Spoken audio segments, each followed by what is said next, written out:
बिस्मिल्लाहिर्रहमानिर्रहीम। मेरा नाम डॉक्टर नादिम इकबाल है और मैं as assistant professor paediatrics Sheikh Zayed hospital and medical college Rahim Yar Khan में सर्व कर रहा हूँ। आज मैं जिस टॉपिक पे आपसे बात करूँगा वो है gut microbiota and role of probiotics in diarrhoea. सबसे पहले मैं आपको बताऊँगा व्हाट इज़ गट माइक्रोबियोटा। अल्लाह ताला ने हमारी बॉडी में ऐसे ट्रिलियंस की तादाद में माइक्रो ऑर्गेनिजम्स रखे हैं जो हमारी हेल्थ के लिए बहुत बेनिफिशियल। इनमें मेनली बैक्टीरियाज हैं, लेकिन वायरसेस और फंगाई भी शामिल हैं। इनकी तादाद का अंदाज़ा आप ऐसे लगा सकते हैं कि हमारी बॉडी के सेल्स जो हैं वो अबाउट 10 ट्रिलियंस होते हैं और गट माइक्रोबियोटा वो अबाउट 100 ट्रिलियंस है, यानी 10 times the number of body cells. और इनका अगर वेट किया जाए तो अबाउट 1.5 kg तक इनका वेट बनता है इस गट माइक्रोबियोटा। इतनी बड़ी तादाद में अल्लाह ताला ने हमें एक ऐसा सिस्टम दिया है जो हमारी हेल्थ के लिए बहुत बेनिफिशियल। इसका रोल्स क्या है हमारी हेल्थ में? ये हमारे फूड को डाइजेस्ट करता है गट माइक्रोबियोटा। ये बैक्टीरियाज जो हैं, इनकी मददगार बैक्टीरिया हमारे फूड को डाइजेस्ट करते हैं। इसके अलावा जी हमारी बॉडी में जो पैथोजेंस हैं, जो बैड बग्स हैं, उनको किल करते हैं ताकि हमारे अंदर क़ुव्वत मुदाफ़िर पैदा हो।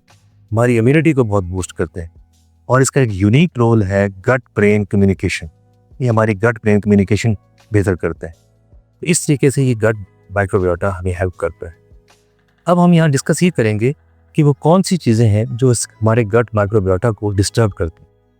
हमारी गट माइक्रोबियोटा में इन बैक्टीरियाज का, बेनिफिशियल बैक्टीरियाज का एक बहुत बैलेंस होता है ताकि जो पैथोजेंस हैं, जो बैड बग्स हैं, वो सप्रेस रहें और जो बेनिफिशियल बैक्टीरियाज हैं वो ज़्यादा। लेकिन अगर किसी वजह से ये बैलेंस ख़राब हो जाए और हार्मफुल बैक्टीरियाज डोमिनेट करना शुरू कर दें, इस कंडीशन को हम कहते हैं डिसबायोसिस। और ये डिसबायोसिस क्यों होती है?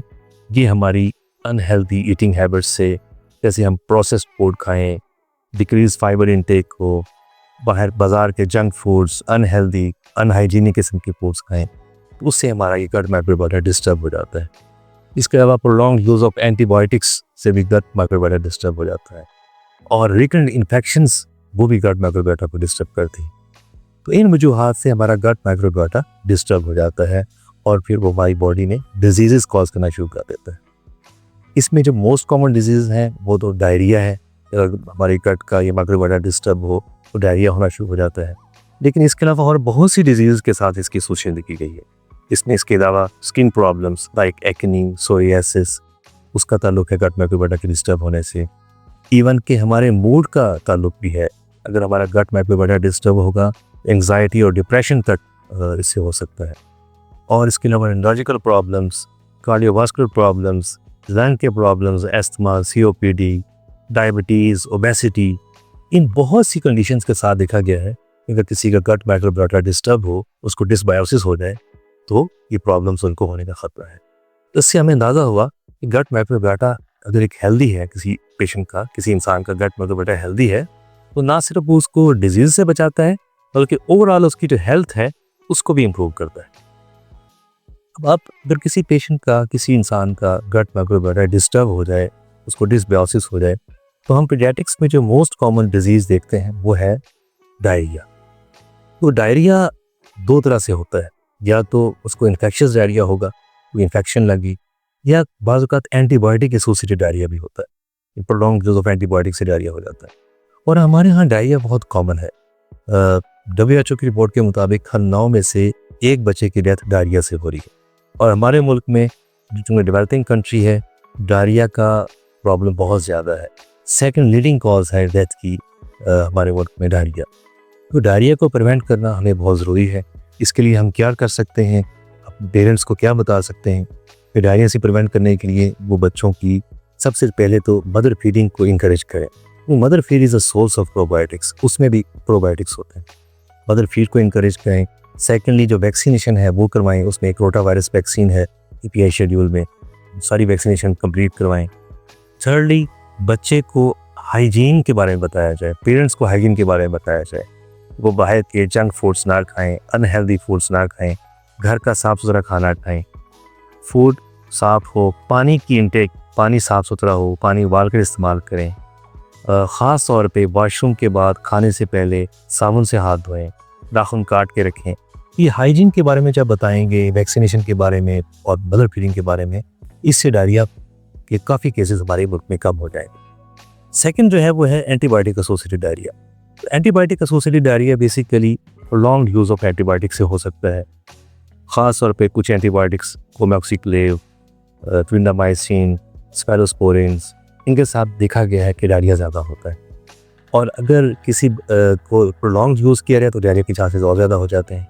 इससे क्या होगा कि एंटीबायोटिक्स से जहाँ ये एंटीबायोटिक्स जाके हार्मफुल बैक्टीरियाज़ को किल करते हैं, जो हमारी गट के बेनिफिशियल बैक्टीरिया हैं, जो हमारे मददगार बैक्टीरियाज़ हैं, ये उनको भी हील कर देते हैं। तो उससे क्या होगा, डिसबायोसिस हो जाएगा, हमारा गट का माइक्रोबियोटा डिस्टर्ब हो जाएगा। तो इसमें एक बहुत नोटोरियस ऑर्गेनिज्म है क्लोस्ट्रीडियम डिफिसिल। अगर किसी को एंटीबायोटिक एसोसिएटेड डायरिया हो और उसको ये इन्फेक्शन हो जाए तो इवन कि वो बहुत उसका लाइफ थ्रेटनिंग कंडीशन हो सकती है। उसमें बच्चे को high grade fever, abdominal pain, blood in the stools, vomiting, ये सारे प्रॉब्लम हो सकते हैं और इसकी ट्रीटमेंट फिर सब बहुत ज़रूरी हो जाती है फ़ौरन, वरना ये लाइफ थ्रेटनिंग हो सकता है। तो इन दोनों चीज़ों को, एंटीबायोटिक एसोसिएटेड डायरिया को भी और इन्फेक्शियस डायरिया को भी ट्रीट करने के लिए हम क्या कर सकते हैं? हम सबसे पहले पेरेंट्स को बताएंगे कि वो बच्चे को ORS पिलाएं ताकि उसको डिहाइड्रेशन ना हो, उनके इलेक्ट्रोलाइट्स ठीक रहें। सेकेंडली, वो उनको जिंक सप्लीमेंटेशन का एक बड़ा ख़ास रोल है, जिंक सप्लीमेंटेशन करें। और तीसरे नंबर पे जो अहम चीज़ जो हम आपसे डिस्कस करना चाहते हैं वो है यूज़ ऑफ प्रोबायोटिक्स। तो प्रोबायोटिक्स का डायरिया में, इन्फेक्शियस डायरिया में और एंटीबायोटिक एसोसिएटेड डायरिया में बहुत ख़ास रोल है। प्रोबायोटिक्स होते क्या हैं? सबसे पहले मैं आपको ये बताऊँ, probiotics basically these are live micro organisms. ये लाइव माइक्रो ऑर्गेनिजम्स हैं जो नॉन पैथोजेनिक होते हैं और when they are given in adequate amounts to the patient, they give benefit to the patient. तो लॉन्ग लिस्ट ऑफ प्रोबायोटिक्स है जो available है। उसमें सबसे पहले जो प्रोबायोटिक हमें दरियाफ्त हुआ वो 20th सेंचुरी में लैक्टोबैसिलस बुल्गारिकस हुआ था।